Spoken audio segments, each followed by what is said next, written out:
स्वागत है आपका मगरा न्यूज प्लस। तारीख हो गई है 16 सितंबर 2022, दिन है शुक्रवार। हिंदी तिथि आसमा किशन पक्ष की षष्ठी। आज की ताजा खबरों के इस अपडेट में बात करेंगे देश भर की तमाम बड़ी और काम की खबरों की, साथ ही सरकार की ओर से आज लिए गए कुछ महत्वपूर्ण फैसलों जारी किए गए कुछ नए नियमों की। तो इस वीडियो को अभी लाइक करें और चैनल को सब्सक्राइब करके घंटी के निशान को जरूर से दबा दें। चलिए आगे बढ़ते हैं आज की बड़ी खबरों की तरफ। तो उससे पहले जान लेते हैं आज के दिन का महत्व। तो आज यानी शुक्रवार का दिन धन की देवी मां लक्ष्मी को समर्पित माना जाता है। आज के दिन विधि विधान से मां लक्ष्मी जी का पूजन और व्रत रखने से जीवन में आने वाली सारी आर्थिक परेशानियां खत्म हो जाती है और घर में सुख शांति एवं धन धान्य का वास हो जाता है। मां लक्ष्मी भगवान विष्णु के अर्धांगिनी है। ऐसे में शुक्रवार को अगर विष्णु जी की पूजा अर्चना भी अगर की जाती है तो उससे भी मां लक्ष्मी प्रसन्न होती है। चलिए अब बात कर लेते हैं आज की पहली बड़ी खबर की। तो देखिए, ऑनलाइन गेमिंग इंडस्ट्री के लिए जरूरी है अलग से रेगुलेटर, सरकार की समिति ने दी है सलाह। ऑनलाइन गेम खेलने वाले लोगों के लिए एक बहुत ही बड़ी खबर है। दरअसल ऑनलाइन गेमिंग पर सरकार ने जो समिति बनाई है उसने अपनी रिपोर्ट तैयार की है। इसमें एक अलग रेगुलेटर बॉडी बनाने की सलाह यहाँ पर दी गई है। ये बॉडी स्क्रीन पर चांस के आधार पर गेम को अलग अलग कैटेगरी में बांटेगी। वह उन फॉर्मेट्स का इस्तेमाल को रोकने के लिए भी यहाँ पर नियम बनाएगी जिनकी देश में मनाही है। साथ ही ऑनलाइन गैम्बलिंग के खिलाफ सख्त रूप ये अपनाएगी। वही इस रिपोर्ट का इंतजार काफी समय से किया जा रहा था। माना जा रहा है कि रिपोर्ट में जो बातें कही गई है उनसे इंडिया में मोबाइल गेमिंग इंडस्ट्री का फ्यूचर तय होगा। वही इंडिया में ऑनलाइन गेमिंग इंडस्ट्री तेजी से बढ़ रही है। अभी भी ये इंडस्ट्री 1.5 अरब डॉलर की है। इसके 2025 तक बढ़कर 5 अरब डॉलर तक पहुंचने की उम्मीद है। वही समिति की ड्राफ्ट जो रिपोर्ट है उसमें कई तरह की सलाह यहाँ पर शामिल है। इसमें कहा गया है कि सरकार को ऑनलाइन गेमिंग को रेगुलेट करने के लिए अलग कानून बनाने पर विचार करना चाहिए। जब तक इसके लिए यहाँ पर कानून नहीं बन जाता है तब तक इंडस्ट्री को रेगुलेट करने के लिए देश के आईटी लॉ का इस्तेमाल किया जाना चाहिए। बात करते हैं अगली खबर की। तो फेस्टिव सीजन से पहले फोन कंपनियों का बड़ा दावा, ग्राहकों के लिए शुरू की है नई सर्विस। फेस्टिव सीजन से पहले स्मार्टफोन कंपनियों ने कंज्यूमर्स को लुभाने के लिए अपनी कसरत जो है वो तेज कर दी है। ये कंपनियां अब डोर स्टेप सर्विसिंग जैसी सेवाएं, एक्सक्लूसिव एक्सपीरियंस सेंटर से लेकर एडवांस सर्विस सेंटर जैसी अलग अलग सुविधाएं अब शुरू कर रही है।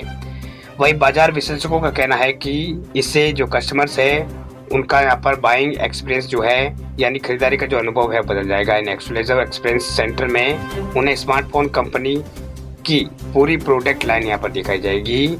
उनका वह आमना सामना यहाँ पर अनुभव कर सकेंगे। वही कंपनियां के इस प्रयास से यहाँ पर ब्रांड की वैल्यू बढ़ने और कंज्यूमर्स का भरोसा है उसका निर्माण करने का जो मदद है वो मिलेगा। वही चीनी कंपनी वीवो इस कड़ी में यहाँ पर शामिल होने वाली सबसे नई स्मार्टफोन कंपनी है। वह कंपनी गुड़गांव में अपना पहला एक्सपीरियंस सेंटर खोलने जा रही है। यह कस्टमर्स को प्रोडक्ट एक्सपीरियंस, सेल्स और इसके अलावा सेल्स सर्विसिंग जैसी सुविधाएं मिलेगी। इससे पहले शाओमी और सैमसंग भी देश में ऐसे स्टोर यहाँ पर खोल चुकी है। बात करते हैं अगली खबर की। तब एसबीआई से लोन लेना हुआ है महंगा, बैंक ने सभी तरह के कर्ज पर ब्याज दरों में की है बढ़ोतरी, पुराने ग्राहकों पर बढ़ेगा अधिक बोझ। एसबीआई से सभी तरह के लोन जो है अभी यहाँ पर महंगे हो गए। दरअसल बैंक ने एक बार फिर ब्याज दरों में बढ़ोतरी की है। दरअसल बैंक की वेबसाइट से मिली जानकारी के अनुसार स्टेट बैंक ऑफ इंडिया ने एसबीआई ने बेंचमार्क प्राइम लेंडिंग रेट यानी बीपीएलआर को 70 बेसिस पॉइंट या फिर 0.7% तक बढ़ाने की घोषणा की है। इसी के साथ एसबीआई का जो बीपीएलआर है वो 13.45% पहुंच गया है। नई दरें जो है वो कल से लागू हो चुकी है। वही जानकारों का कहना है कि एसबीआई ने ये बढ़ोतरी मौद्रिक पॉलिसी में रेपो रेट में बढ़ोतरी की पूरी संभावना को देखते हुए किया है। वह सितंबर में मौद्रिक पॉलिसी में आरबीआई रेपो रेट में 50 बेसिस पॉइंट की बढ़ोतरी कर सकता है। वह खुदरा महंगाई में उछाल के बाद रेपो रेट में बढ़ोतरी की संभावना जो है वो और भी बढ़ गई है। चलिए बात करते हैं अगली खबर की। तो बैंक ऑफ बड़ौदा के ग्राहकों के लिए खुशखबरी, अब एफडी पर मिलेगा ज्यादा ब्याज। भारतीय रिजर्व बैंक ने आरबीआई की ओर से रेपो रेट में बढ़ोतरी के बाद कई बैंकों ने कर्ज की ब्याज दरों में इजाफा शुरू कर दिया है। लोन पर ब्याज दरें बढ़ाने के अलावा बैंक जो है वो जमा पर भी यहाँ पर ब्याज दरों में इजाफा करने लगे हैं। इस बीच सार्वजनिक क्षेत्र के बैंक ऑफ बड़ौदा ने ग्राहकों को तोहफा देते हुए एफडी यानी फिक्स डिपॉजिट की ब्याज दरों में इजाफा किया है।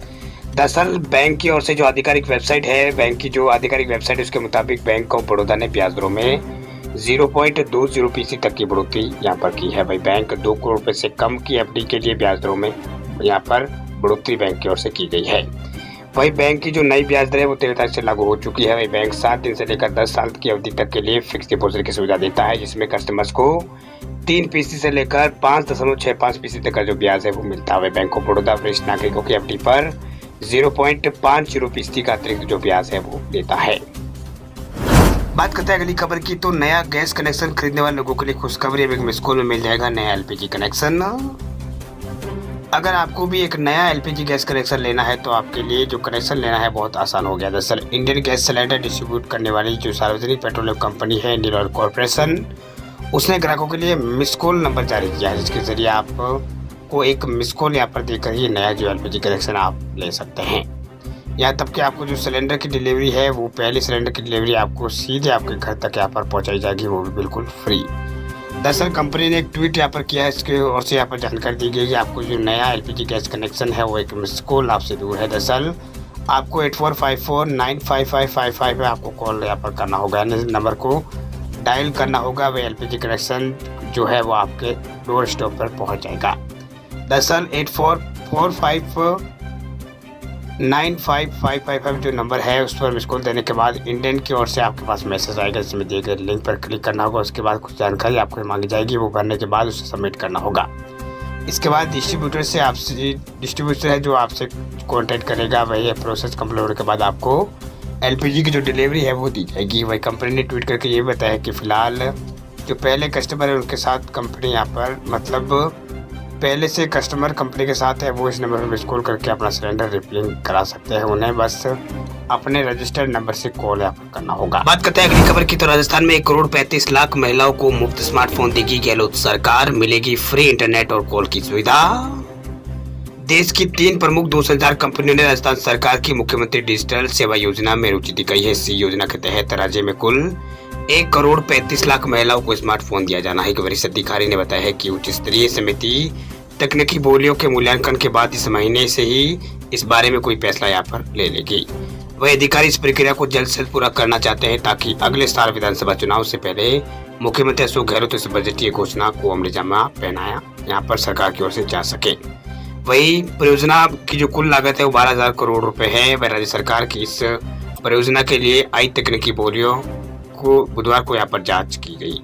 वही परियोजना प्रभारी ने यहाँ पर बताया है कि तकनीकी बोलियों की बुधवार को जांच की गई। बोली पेश करने वाले 4 में से 3 कंपनियां इसमें शामिल हुई है, जिसमें सार्वजनिक क्षेत्र की कंपनी जो है बीएसएनएल के साथ साथ एयरटेल और रिलायंस ने भी यहाँ पर इसमें हिस्सा लिया, यानी एयरटेल और जियो भी शामिल है। वही निविदा पेश करने वाली निजी कंपनी वोडाफोन इसमें यहाँ पर उपस्थित नहीं हुई है। उन्होंने बताया है कि एक उच्च स्तरीय समिति निविदाओं का आकलन कर आगे फैसला यहाँ पर ये करेगी। वह अधिकारियों को उम्मीद है कि इस प्रक्रिया को जल्द से जल्द राजस्थान में निपटा दिया जाएगा और योजना के तहत स्मार्टफोन की पहली जो खेप है त्योहारी सीजन दिवाली से पहले सरकार को यहाँ पर मिल सकती है।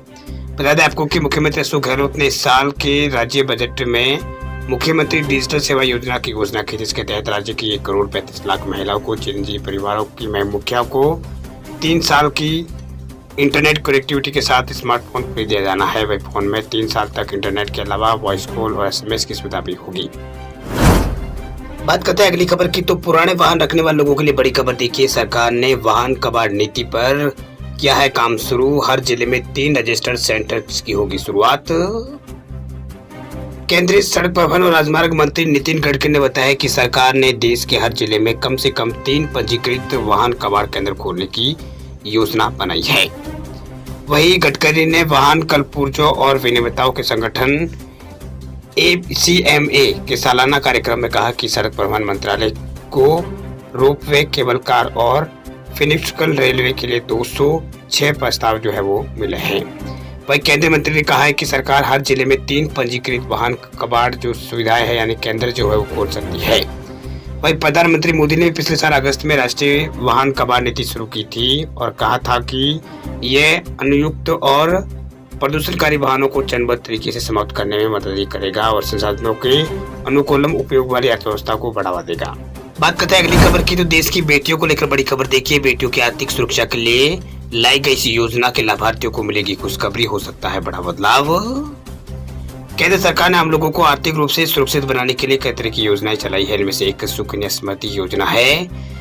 इससे यहाँ पर जो सुकन्या समृद्धि योजना है, जिसे खास तौर पर बेटियों के लिए लाया गया है। ये योजना बेटी बचाओ बेटी पढ़ाओ अभियान के तहत लाई गई थी। वह इसमें आप हर महीने अपनी बेटी के नाम पर जो कुछ राशि यहाँ पर जमा करते हैं और मेच्योरिटी पर उसी वे रकम ब्याज समेत आपको यहाँ पर मिल जाती है। वह सुकन्या समृद्धि योजना का जो ब्याज है वो कई बैंकों की एफडी से बेहतर है। हालांकि आरबीआई द्वारा कई बार रेपो रेट बढ़ाए जाने के बाद सरकार ने इसकी ब्याज दरों में कोई बदलाव यहाँ पर नहीं किया है। वही सरकार हर 3 महीने में सरकारी बचत योजनाओं पर दिए जाने वाले ब्याज की समीक्षा करती है। वही बढ़ते रेपो रेट को देखते हुए सरकार से उम्मीद की जा रही है कि अगले महीने जो एचएसवाई की जो ब्याज दरें है उसमें सरकार इजाफा कर सकती है। इस बात की संभावना इसलिए भी बढ़ जाती है क्योंकि इस महीने होने वाली एमपीसी की बैठक में एक बार फिर रेपो रेट में वृद्धि का अनुमान लगाया जा रहा है। बात करते हैं अगली खबर की, तो देश को जल्द मिलेगी डेंगू की वैक्सीन, ट्रायल के लिए मिली है मंजूरी। आईएएल को डेंगू के टीके के पहले चरण के परीक्षण की अनुमति मिल गई है। ये अनुमति देश के लिए मील का पत्थर साबित यहाँ पर होगी। दरअसल हमारे देश में अभी तक डेंगू का कोई टीका उपलब्ध नहीं है। वैक्सीन को अमेरिका स्थित नेशनल इंस्टीट्यूट ऑफ हेल्थ के सहयोग से विकसित किया जा रहा है। वही राजधानी दिल्ली में हाल में डेंगू के मामलों में तेजी से उछाल दर्ज किया गया है। वही 5 सितंबर को जारी एक नागरिक निकाय रिपोर्ट के अनुसार इस साल दिल्ली में अब तक वेक्टर जनित बीमारी उसके मामले 240 से अधिक यहाँ पर हो गए हैं। वही अगस्त के अंतिम सप्ताह में 39 नए मामले सामने आ चुके हैं। वही सितंबर तक दर्ज किए गए 244 मामलों में से 75 अगस्त में दर्ज किए गए थे। इस साल अप्रैल में भारतीय चिकित्सा अनुसंधान केंद्र ने आईसीएमआर के साथ मिलकर डेंगू के टीके विकसित करने का काम यहाँ पर शुरू किया था। बात करते हैं अगली खबर की, तो कार चलाने वाले लोगों के लिए बड़ी खबर, पिछली सीट बेल्ट नहीं लगाने पर लगेगा जुर्माना। पिछले दिनों टाटा साइंस के पूर्व चेयरमैन की सड़क दुर्घटना में मौत हो गई थी। जांच में सामने आया कि वह गाड़ी की पिछली सीट पर बैठे थे और उन्होंने सीट बेल्ट नहीं लगा रखी थी। वही इस हाई प्रोफाइल हादसे के बाद यातायात नियमों को और भी सख्त करने की मांग होने लगी है, जिसके बाद राजधानी दिल्ली के ट्रैफिक नियमों को और भी सख्त कर दिया गया है। दरअसल दिल्ली ट्रैफिक पुलिस ने नए नियम जारी किए। इसके अनुसार अब दिल्ली में कार के पीछे बैठे शख्स को भी सीट बेल्ट लगाना जरूरी होगा। दरअसल नए नियम के तहत यदि पिछली सीट पर बैठा शख्स सीट बेल्ट नहीं यूज करता है उसके ऊपर 1000 रुपये का जुर्माना लगाया जाएगा। वही दिल्ली ट्रैफिक पुलिस ने इस संबंध में यहाँ पर कल से एक विशेष अभियान है वो शुरू किया था। अभियान के पहले दिन सुबह 11 से दोपहर 1 तक 17 कोर्ट चालान यहाँ पर काटे गए थे। वह सभी चालान मोटर व्हीकल संशोधन जो सेक्शन है 194B यानी बच्चे की सीटिंग और सेफ्टी बेल्ट के इस्तेमाल के तहत यहाँ पर काटे गए हैं। एक वरिष्ठ अधिकारी ने बताया कि इस नियम का पालन नहीं करने पर 1000 रुपये का जुर्माना लगाया जाएगा। बात करते हैं अगली खबर की, तो 17 बैंकों के ग्राहकों को बड़ी राहत, अगले महीने मिलेगा फंसा हुआ पैसा। बैंक खाता को बहुत अच्छी खबर है। दरअसल महाराष्ट्र के कुछ बैंकों सहित देश के कुल 17 सहकारी बैंकों के ग्राहकों को अगले महीने राहत की सांस मिलने का मौका मिल जाएगा। दरअसल आरबीआई जो है उसकी ओर से कई तरह के वित्तीय प्रबंध जो लगाए जाने के कारण इन बैंकों के ग्राहकों का पैसा फंस गया था, वो अब यहाँ पर Deposit Insurance and Credit Guarantee Corporation इन ग्राहकों के उनके डिपॉजिट पर बीमा कवर देगी। दरअसल DICGC आरबीआई की सब्सिडियरी कंपनी है जो ऐसी परिस्थितियों में बैंक जमा पर 5 लाख रुपए तक का बीमा कवर देती है। हालांकि इसकी शर्त यह है कि 5 लाख तक के डिपॉजिट पर ही इंश्योरेंस मिलता है। वही 5 लाख बीमा राशि लिमिट है। वही नियम है उसके तहत अमाउंट के इंश्योरेंस की रकम खाते में जो अमाउंट है उसमें से जो भी कम राशि होगी वह डिपॉजिटर को मिलेगी। वही डिपॉजिटर का अगर बैंक के साथ कुछ बकाया है तो उसे भी यहाँ पर काट कर अमाउंट दिखा जाएगा। वही जो 17 बैंक है जिनके ग्राहकों के खाते में 5-5 लाख रुपए आने वाले हैं, उनमें 8 बैंक महाराष्ट्र के हैं, बाकी उत्तर प्रदेश के 4 और पश्चिम बंगाल का 1 और आंध्र प्रदेश का 1 और कर्नाटक के 2 और दिल्ली का 1 बैंक है। वह आरबीआई ने इन बैंकों यानी 17 बैंकों की बिगड़ती वित्तीय स्थिति को देखते हुए जुलाई में जमाकर्ताओं और पैसों की निकासी को लेकर कई तरह के प्रतिबंध लगाए थे।